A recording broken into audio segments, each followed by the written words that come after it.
यो रेडियो नेपाल हो। अब रत्नावली शर्माबाट समाचार सुन्नुहोस्। शुरूमा प्रमुख समाचार। कोशी प्रदेशमा सरकार गठन लगायतका विषयमा सत्ता गठबन्धनका शीर्ष नेताबीच छलफल। भ्रष्टाचार नियन्त्रण र सुशासनको कामलाई सरकारले अभियानकै रूपमा अघि बढ़ाउने रक्षा मन्त्री खड्का स्पष्ट। भ्रष्टाचार विरूद्धको अभियानमा सबैको साथ आवश्यक रहेको गृहमन्त्री श्रेष्ठको भनाई। सरकार भ्रष्टाचारका घटनालाई लुकाउने प्रयासमा लागेको एमाले अध्यक्ष ओलीको आरोप। मानव बेचबिखन विरूद्धको अन्तर्राष्ट्रिय दिवस आज नेपालमा पनि मनाइँदै र थाइल्याण्डको एउटा पटाखा गोदाममा विस्फोट हुँदा कम्तीमा 9 जनाको मृत्यु। सुन त, भोलिको मिटिङको लागि सबैलाई फोन गर्यो? छैन सर, मेरो मोबाइलमा ब्यालेन्स नै थिएन। अलि पछि गर्छु ल्यान्डलाइनबाट। ल हेर, मोबाइलमा ब्यालेन्स छैन भनेर हुन्छ? तिमीलाई थाहा छैन यस कार्यालयले नेपाल टेलिकमको कर्पोरेट युजर ग्रुप अर्थात सीयूजी सेवा लिएको छ। तिम्रो नम्बरलाई पनि सीयूजीमा सहभागी गराउन। अनि सर, मेरो त प्रिपेड नम्बर हो नि। अहिले नेपाल टेलिकमले प्रिपेड र पोस्टपेड दुवै फोनमा सीयूजी सेवा लागू गरिसकेको छ। सीयूजीमा आबद्ध भएपछि हाम्रो कर्मचारीहरू बीच निशुल्क र नेपाल टेलिकमको नेटवर्कमा सस्तो दरमा फोन तथा एसएमएस गर्न र डाटा चलाउन पाइन्छ नि। तिमीलाई थप जानकारी चाहिएमा नेपाल टेलिकमको वेबसाइट www.ntc.net.np मा हेर न। नेपाल टेलिकम, राष्ट्रको संचार।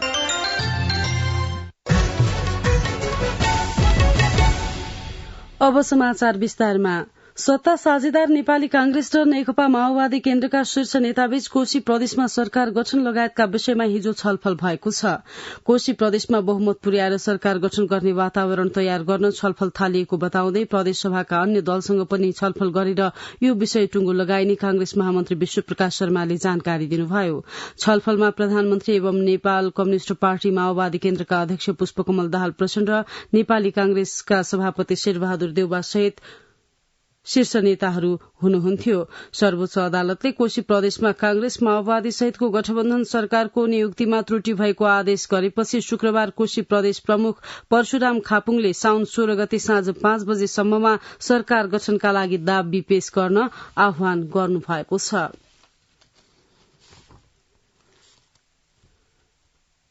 उपप्रधानमन्त्री एवं रक्षा मन्त्री पूर्णबहादुर खड्काले वर्तमान सरकार जनतालाई सुशासन दिन लागि परेको बताउनु भएको छ। नेपाली कांग्रेस काठमाडौँ क्षेत्र नम्बर 6 ले हिजो आयोजना गरेको क्षेत्रीय सम्मेलनको उद्घाटन गर्नुहुँदै उपप्रधानमन्त्री खड्काले विकास निर्माणमा हुने गरेको ढिला सुस्तीलाई कम गर्न सरकारले काम गरिरहेको बताउनुभयो। उहाँले सरकारले केही दिनभित्रै संघीय शिक्षा, संघीय निजामती, संघीय प्रहरी लगायतका महत्वपूर्ण विधेयकलाई संसदमा प्रस्तुत गर्न लागेको पनि जानकारी दिनुभयो।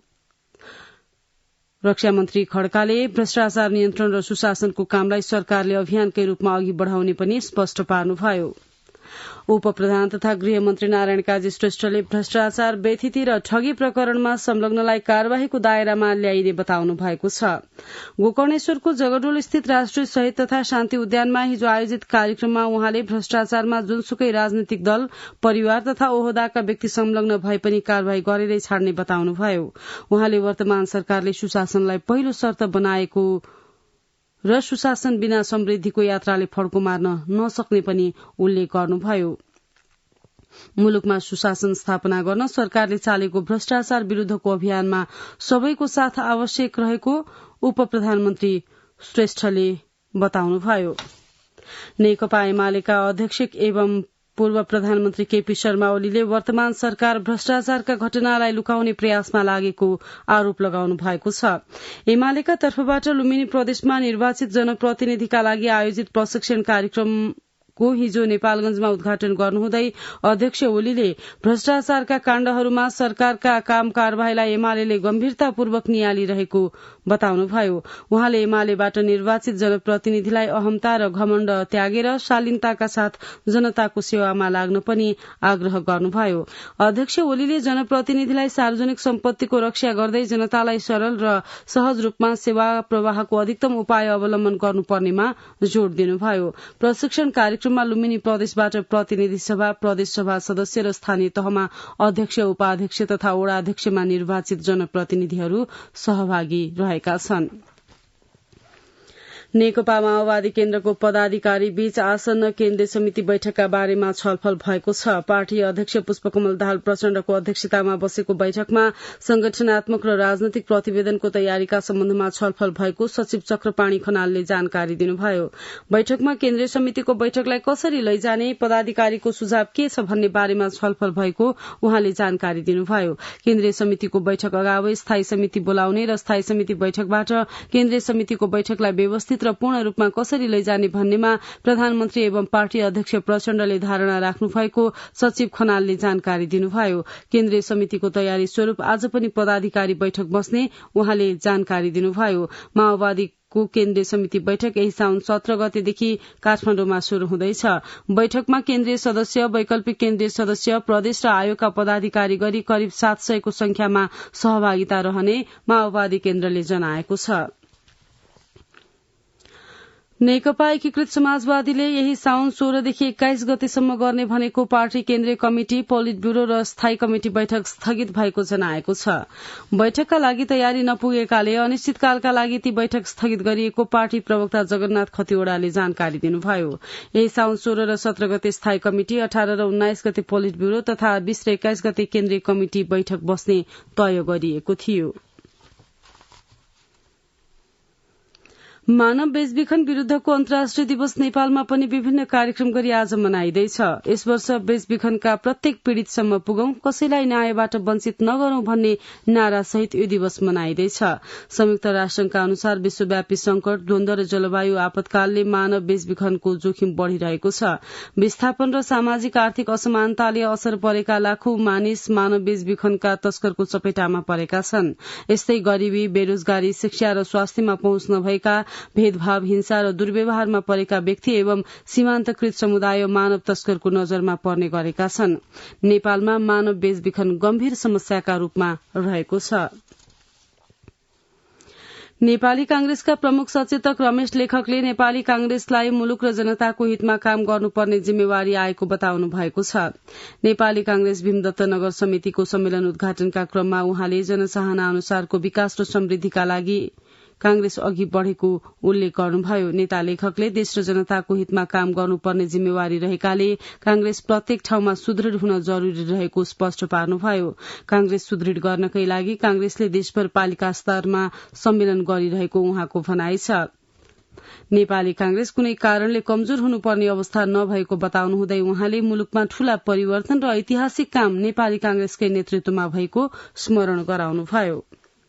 नेपाली कांग्रेसका केन्द्रीय सदस्य डाक्टर शेखर कोइरालाले नेपालमा प्रजातन्त्र प्राप्तिका लागि नोना कोइरालाले पुर्याउनु भएको योगदानको सदैव स्मरण गरिने बताउनु भएको छ।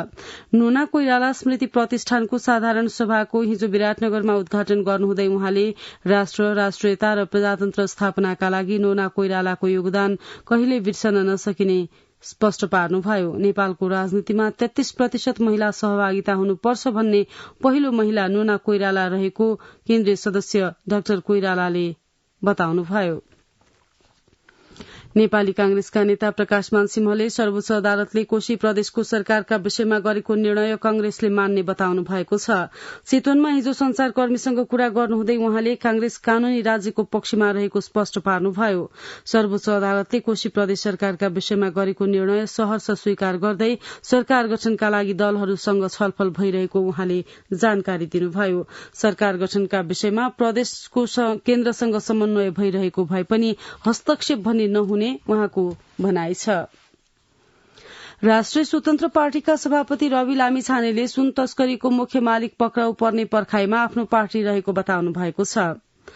पार्टीको भक्तपुर नगर समिति गठन तथा घोषणा सभामा हिजो उहाँले सरकारले सुनको भरिया पक्राउ गरे पनि अझै मुख्य मालिक पक्राउ नपरेकाले ती मालिक पक्राउ पर्ने पर्खाइमा आफ्नो पार्टी रहेको स्पष्ट पार्नुभयो। सभापति लामिछानेले जनताको भारी मतले आएको राष्ट्रिय स्वतन्त्र पार्टीलाई बेला बेला कुनै दलको पछि लाग्यो भन्ने आरोप लाग्ने गरेकोमा आपत्ति प्रकट गर्दै आफ्नो पार्टीलाई कसैको भारी बोकेर र पछि लागेर हिँड्नुपर्ने आवश्यकता नरहेको स्पष्ट पार्नुभयो। पार्टीमा रहेर कुनै व्यक्तिले नराम्रो काम गरेको पाइए तत्कालै पार्टीले कार्यवाही गर्ने बताउनुहुँदै उहाँले त्यसतर्फ सचेत रहन आग्रह गर्नुभयो। युवा तथा खेलकुद मन्त्री डिकबहादुर लिम्बुले मुलुकको विकास र समृद्धिका लागि खेलकुद क्षेत्रको प्रवर्धन गरी पर्यटन व्यवसायलाई प्रोत्साहित गर्नुपर्ने बताउनु भएको छ। वीरगंज उद्योग वाणिज्य संघद्वारा हिजो आयोजित अन्तर्क्रियामा मन्त्री लिम्बुले पर्यटन प्रवर्धनका लागि खेलकुद क्षेत्र महत्वपूर्ण आधार रहेकाले खेलकुद क्षेत्रलाई प्रोत्साहित गर्न सकिए पर्यटन प्रवर्धनमा टेवा पुग्ने उल्लेख गर्नुभयो। उहाँले खेलकुदका माध्यमबाट पर्यटन प्रवर्धन गर्न सकिए स्वदेशमै रोजगारी सिर्जना हुने पनि बताउनुभयो। खेलकुद क्षेत्रको विकासका लागि सरकारले प्राथमिकता दिएको उल्लेख गर्नुहुँदै मन्त्री लिम्बुले राष्ट्रिय खेलकुद परिषदले आयोजना गर्ने 11औं राष्ट्रिय खेलकुद प्रतियोगिता अन्तर्गतका खेल मध्य प्रदेशमा पनि गर्ने तयारी भइरहेको जानकारी दिनुभयो। प्रतियोगितामा देशभर र देश बाहिरका पनि खेलाड़ी तथा प्रशिक्षक र खेलप्रेमीको उपस्थिति हुने भएकाले यसबाट आर्थिक गतिविधि बढ़ने र व्यापार व्यवसाय फस्टाउने मन्त्री लिम्बुले उल्लेख गर्नुभयो। इन्डोर खेलका लागि नयाँ कवरहल बनाउने कार्यमा निजी क्षेत्रसँगै स्थानीय र प्रदेश सरकारले सहयोग तथा समन्वय गर्नुपर्ने बताउनुहुँदै उहाँले वीरगंज स्थित नारायणी रंगशाला पुनर्निर्माणका लागि सरकारले सहयोग गर्ने प्रतिबद्धता व्यक्त गर्नुभयो। नेपाल चीन बीचको उत्तरी व्यापारिक तातोपानी नाकाबाट निर्यात पुनः ठप्प भएको छ। वैशाख 18 गतेदेखि नाका सञ्चालन भए पनि पुनः निर्यात ठप्प भएपछि स्थानीय व्यापारी, राजनैतिक कर्मी, जनप्रतिनिधि र स्थानीय निराश भएका छन्। सिन्धुपाल्चोकबाट जीवन श्रेष्ठको रिपोर्ट। 2072 साल वैशाख 12 गतेको भूकम्प पश्चात चिनिया सामग्री मात्र आयात हुँदै आएको उत्तरी व्यापारिक तातोपानी नाका वैशाख 18 गतेबाट दुईतर्फी रूपमा नै सञ्चालनमा आयो। वैशाख 18 गते कार्यक्रम बीच नेपाली सामग्री बोकेर गएको 7 कन्टेनर भ्यानलाई चिनिया अधिकारीहरूले नाकामा भव्य स्वागत गरेपछि तातोपानी नाका पुरानै लयमा फर्कने सबैले विश्वास पनि गरे। तर सो दिन यताबाट निर्यात पुनः ठप्प भएको छ। तातोपानी भन्सार कार्यालयका प्रमुख दयानन्द केसी रसुवा र चाहिँ अब यता तातोपानीबाट निर्यात गर्दाखेरि चाहिँ अलिकति डिस्क्रिमिनेसन छ। केरुङमा बस्ती भएको कारणले गर्दाखेरि चाहिँ अब अलिकति कर छुटको सुविधा भएको र यता चाहिँ कर छुटको सुविधा नभएको कारणले गर्दाखेरि चाहिँ निर्यात हुन नसकेको भन्ने भइरहेछ। 8 वर्षपछि पूर्ण रूपमा नाका खुलेसँगै यहाँका जनप्रतिनिधि, व्यापारी, राजनीतिक कर्मी र स्थानीयहरू खुशी नहुने त कुरै भएन। तर त्यो खुशी धेरै दिनसम्म भने टिक्न सकेन। नाकाबाट निर्यात पुनः ठप्प भएसँगै यहाँका व्यापारी, स्थानीय र जनप्रतिनिधिहरू निराश बनेका छन्। भोटेकोशी गाउँपालिकाका अध्यक्ष पासाङ नोर्बु शेर्पा फेरि बन्द भइसकेपछि त्यहाँका साधारण सानोतिनो व्यवहार गर्ने युवा व्यवसायदेखि लिएर हरेक सेक्टरका आफ्नो व्यवसायहरू अहिले फेरि निराश हुने अवस्था आएको छ। चिनिया सामग्री बोकेर दैनिक 15-16 वटा गाडी नेपाल भित्रदै आएकोमा पछिल्लो समय भने 3-4 वटा गाडी मात्र नेपाल भित्रिने गरेको भन्सार कार्यालयले जनाएको छ, जसले गर्दा राजस्व संकलनमा पनि भारी गिरावट आएको छ। आर्थिक वर्ष 2079-80 का लागि 4 अर्ब 63 करोड़ राजस्व संकलन लक्ष्य रहेकोमा जम्मा 3 अर्ब 27 करोड़ राजस्व मात्र संकलन भएको कार्यालयले जनाएको छ। भूकम्प अघि वार्षिक 5 अर्ब राजस्व संकलन गरेर राष्ट्रिय अर्थतन्त्रमा पनि महत्वपूर्ण योगदान पुर्याउँदै आएको तातोपानी नाका पूर्ण रूपमा सञ्चालनको लागि सबैले चासो दिनुपर्ने देखिन्छ। जीवन श्रेष्ठ, रेडियो नेपाल, सिन्धुपाल्चोक। रुकुम पश्चिममा स्थानीय तहका जनप्रतिनिधिले सुत्केरी स्याहार खर्च दिन थालेपछि गरीब तथा विपन्न परिवारलाई राहत पुगेको छ। सुत्केरी स्याहार खर्चसँगै घरमै पुगेर आमा र बच्चाको स्वास्थ्य अवस्थाबारे जानकारी र सुझाव दिन थालेपछि स्थानीय खुशी भएका छन्। रुकुम पश्चिमबाट मेघराज खड्काको रिपोर्ट। रुकुम पश्चिमको मुसिकोट नगरपालिका वडा नम्बर 12 का वडा अध्यक्ष धीरन सिरपालीले आफ्नो वडामा सुत्केरी हुने महिलाहरूलाई व्यक्तिगत रूपमा सुत्केरी स्याहार खर्च प्रदान गर्दै आउनु भएको छ।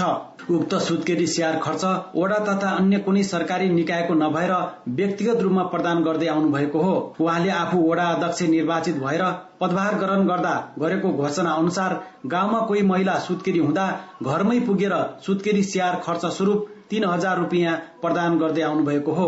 अहिलेसम्म चाहिँ 33 जनाले प्राप्त गरिसक्नु भएको छ। पदभार ग्रहण गर्दा घोषणा गरेका थिए हो। सुत्केरीहरूलाई विपन्न श्रेणीका नागरिक सुत्केरीहरूलाई र 3000 का दरले मैले पाउने भत्ता सुविधाबाट व्यक्तिगत तर्फबाट मैले दिनेछु भनेर भनेको थिएँ। त्यो अनुसार गरिराखेका। मुसिकोट नगरपालिकाका अन्य वडाहरूले पनि व्यक्तिगत तथा वडाबाटै कार्यक्रम बनाएर पनि सुत्केरी स्याहारका लागि सहयोग गर्दै आएका छन्। मुसिकोट नगरपालिका वडा नम्बर 13 ले पनि असल आमा सुत्केरी स्याहार कार्यक्रम सञ्चालन गरिरहेको छ। वडा कार्यालयले कार्यक्रम बनाएर आफ्नो वडामा हुने सुत्केरीलाई घरमै पुगेर सुत्केरी स्याहार रकम स्वरूप 1000 रुपियाँ नगद र न्यानो कपडा प्रदान गर्दै आएको छ। वडा अध्यक्ष खलबहादुर खड्काका अनुसार वडाले उक्त कार्यक्रम मार्फत सुत्केरी स्याहार खर्च र न्यानो कपडा प्रदान गर्दै आएको छ। लामो सुत्केरी कार्यक्रम भन्ने हो। वडाले चाहिँ 20 वर्ष पारी गरेका अनि बाल विवाह चाहिँ नभएका, अब स्वास्थ्यदेखि माएर सुत्केरी भएका त्यस्तो सबैलाई हेर्ने गरी एउटा चाहिँ केन्द्र बनाएको छ। सुत्केरी स्याहार खर्च प्रदानबाट गरिब तथा विपन्न परिवारलाई निकै राहत पुगेको छ। सुत्केरी स्याहार रकमका साथै स्वास्थ्य कर्मी सहितको समूह सुत्केरीको घरमै पुगेर आमा र बच्चाको स्वास्थ्य बारे जानकारी लिने र आवश्यक सुझाव सल्लाह दिन थालेपछि स्थानीयहरू झनै खुसी भएका छन्। मेघराज खड्का, रेडियो नेपाल, रुकुम पश्चिम। म्याग्दीको बेनी नगरपालिका र मंगला गाउँपालिकाको सिमानामा रहेको फाफरखेत अन्तर्गतको बेनी दरबाङ सड़क खण्ड सधैँ पहिरोको जोखिममा हुने गरेको छ। उक्त सड़क खण्ड म्याग्दीको लाइफलाइनका रूपमा लिने गरिए पनि त्यहाँको प्रमुख समस्या पहिरो बनेको छ। करिब 18 वर्ष अघि सड़कको मार्ग खोल्नु पूर्व नै त्यहाँ पहिरोको जोखिम थियो। पहिरो रोकथामका लागि दीर्घकालीन योजना नहुँदा यो खण्डमा बर्खायाममा सीधा यातायात सेवा प्रभावित हुने गरेको स्थानीयले बताएका छन्। समाचार रेडियो नेपालबाट सुनिरहनु भएको छ। अब केही अन्तर्राष्ट्रिय समाचार। थाइल्याण्डको एउटा पटाखा गोदाममा विस्फोट हुँदा कम्तीमा 9 जनाको मृत्यु भएको छ। घटनामा 100 भन्दा बढ़ी मानिस घाइते भएका छन्। दक्षिणी प्रान्त नार्थिवातको सुंगाई कोलोक शहरमा भवन निर्माणका क्रममा वेल्डिङका कारण विस्फोट भएको अनुमान गरिएको छ। स्थानीय संचार माध्यममा सार्वजनिक गरिएको फुटेजमा ठूलो मात्रामा धुवाँ हावामा उडिरहेको र विस्फोटका कारण थुप्रै पसल, घर र सवारी साधनमा नराम्रोसँग क्षति पुगेको देखिएको छ। कोलम्बियाका राष्ट्रपतिका छोरा निकोलस पेट्रोलाई अवैध रूपमा सम्पत्ति आर्जन गरेको आरोपमा पक्राउ गरिएको छ। कोलम्बियाका राष्ट्रपति गुस्ताभो पेट्रोले आफ्ना छोरा निकोलसलाई आफ्नो चुनावी अभियानसँग जोडिएको एक घोटालामा अवैध सम्पत्ति आर्जन गरेको आरोपमा पक्राउ गरिएको बताउनु भएको छ। युरोपेली संघ ईयूले अफ्रिकी मुलुक निजेर विद्रोहलाई मान्यता नदिने बताएको छ। ईयूले निजेरमा सत्ताको गरेको विद्रोहीलाई मान्यता नदिने र सुरक्षा सहयोग स्थगन गर्ने घोषणा गरेको हो। सेना प्रमुख जेनरल अब्दुल रहमान चियानीले राष्ट्रिय टेलिभिजनमा निजेर देशको प्रमुख आफू भएको घोषणा गरेका थिए। अब आर्थिक समाचार।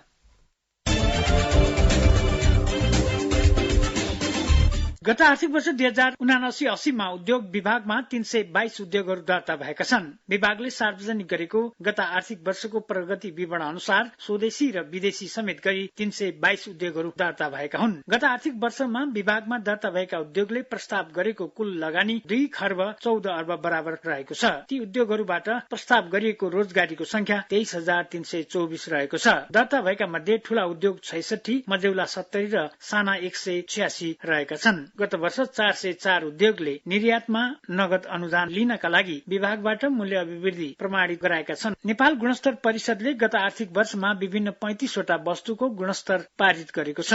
नेपाल गुणस्तर तथा नापतोल विभागको प्राविधिक समितिले 50 वस्तुको गुणस्तर पारित गर्नका लागि सिफारिश गरेकोमा 35 वटा वस्तुको गुणस्तर पारित भएको विभागका महानिर्देशक दिननाथ मिश्रले जानकारी दिनुभयो। विभागले गत आर्थिक वर्षमा 29 वटा उद्योगले नेपाल गुणस्तर प्रमाण चिन्ह प्राप्त गरेको, 40 वटा उत्पादित वस्तु तथा पदार्थले इजाजत पत्र लिएको र 13 वटा उद्योगले प्रमाणपत्र लिएको जनाएको छ।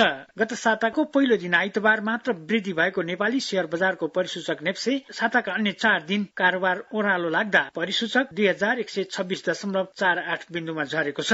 आइतबार शेयर बजारको परिसूचक 63.24 अंकले बढेर 2227.16 बिन्दुमा पुगेको थियो। साउन 7 गते सार्वजनिक भएको मौद्रिक नीतिमा 50 लाखसम्मको शेयर धितो कर्जाको जोखिम भार हटाउने उल्लेख थियो। त्यसपछि निरन्तर 4 दिन बजार घटेर 2126.48 बिन्दुमा झरेको छ। अघिल्लो साताको अन्तिम कारोबार दिन 2163.92 बिन्दुमा रहेको नेप्से गत साताभर 1.65% अर्थात 37.43 अंकले घटेर 2126.48 बिन्दुमा पुगेको छ।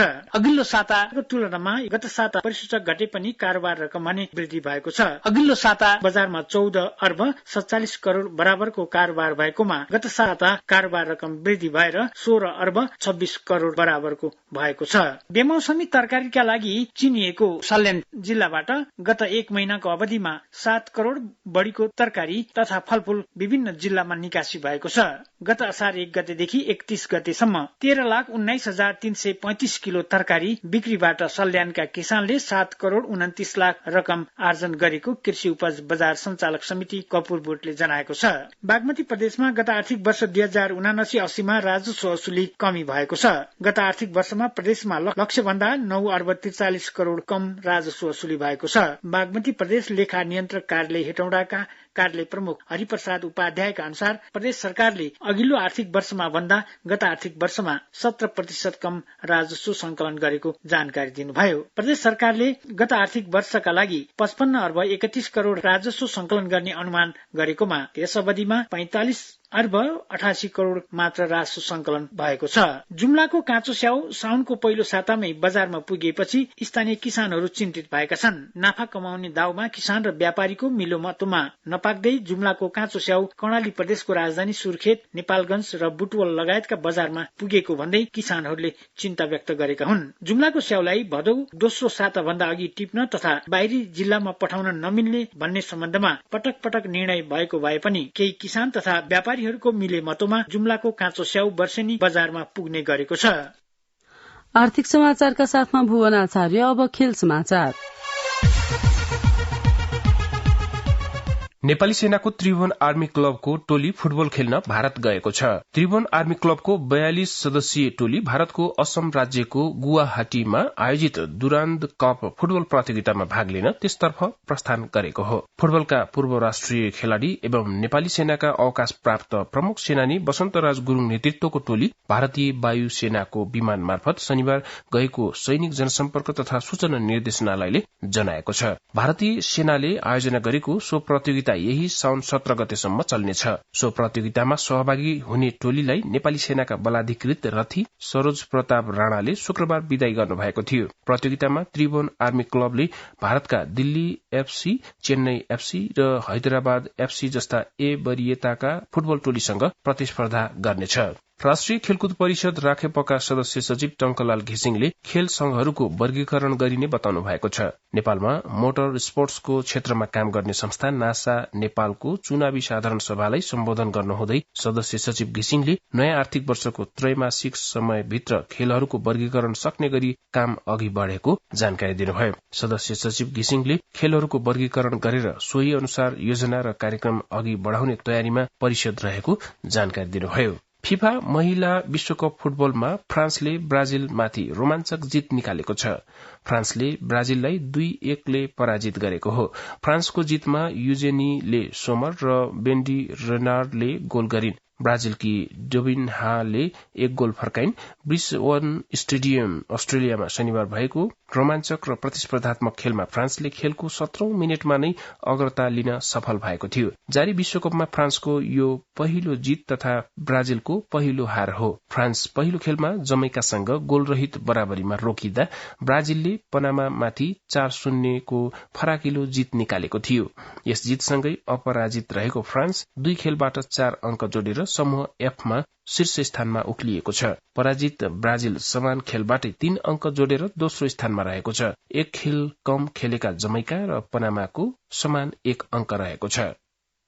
रमेश टमटा। अब मौसम। नेपालमा मनसुनी वायुको प्रभाव रहेको छ। हाल मनसुनी न्यून चापीय रेखा स्वर्दर स्थानको आसपास अवस्थित छ। जल तथा मौसम विज्ञान विभागका अनुसार हाल देशभर आंशिकदेखि सामान्य बदली रही गण्डकी प्रदेशका केही तथा बाँकी प्रदेशका थोरै स्थानमा हल्कादेखि मध्यम वर्षा भइरहेको छ भने झापाको केचनामा आज बिहान अत्यधिक वर्षा भएको छ। कास्की पर्वत आसपासमा पनि अत्यधिक वर्षा भएको छ। नदी तथा ससाना खोलाहरूमा बाढ़ीको जोखिम बढ़ेकाले तटीय क्षेत्रमा सतर्कता अपनाउन बाढ़ी पूर्वानुमान महाशाखाले अनुरोध गरेको छ। कोशी, मधेस, बागमती, गण्डकी र लुम्बिनी प्रदेशका केही स्थानमा आज पनि अत्यधिक वर्षाको सम्भावना रहेको छ। आज देशभर सामान्य बदलिरही बागमती, गण्डकी, लुम्बिनी र मधेस प्रदेश सहित बाँकी प्रदेशका केही स्थानमा हल्कादेखि मध्यम वर्षा हुने र बागमती, गण्डकी र लुम्बिनी प्रदेशका 1-2 स्थानमा मेघ गर्जन र चट्याङ सहित अत्यधिक वर्षा हुने जल तथा मौसम विज्ञान विभागले जनाएको छ। गत 24 घण्टामा काठमाडौँ उपत्यकामा मापन गरिएको अधिकतम तापक्रम 26.2 डिग्री सेल्सियस, न्यूनतम तापक्रम 20 डिग्री सेल्सियस, वर्षा 21.5 मिलिमिटर। अहिले बिहानको सापेक्षिक आर्द्रता 98%। आज दिउँसो काठमाडौँ उपत्यकाको अधिकतम तापक्रम 27 देखि 29 डिग्री सेल्सियसका बीच रहने अनुमान छ। काठमाडौँ उपत्यकामा सूर्योदय अघि बिहान 5:26 भयो भने सूर्यास्त भरे साँझ 6:55 हुनेछ। अन्त्यमा यस प्रसारणका प्रमुख समाचार फेरि एकपटक। कोशी प्रदेशमा सरकार गठन लगायतका विषयमा सत्ता गठबन्धनका शीर्ष नेताबीच छलफल। भ्रष्टाचार नियन्त्रण र सुशासनको कामलाई सरकारले अभियानकै रूपमा अघि बढ़ाउने रक्षा मन्त्री खड्काद्वारा स्पष्ट। भ्रष्टाचार विरूद्धको अभियानमा सबैको साथ आवश्यक रहेको गृहमन्त्री श्रेष्ठको भनाई। सरकार भ्रष्टाचारका घटनालाई लुकाउने प्रयासमा लागेको एमाले अध्यक्ष ओलीको आरोप। मानव बेचबिखन विरूद्धको अन्तर्राष्ट्रिय दिवस आज नेपालमा पनि मनाइँदै र थाइल्याण्डको एउटा पटाका गोदाममा विस्फोट हुँदा कम्तीमा 9 जनाको मृत्यु। सुन्दै हुनुहुन्थ्यो रेडियो नेपालबाट बिहान 7 बजेको समाचार सकियो। 8 बजे अंग्रेजीमा समाचार सुन्न सक्नुहुनेछ। हवस् त, नमस्कार।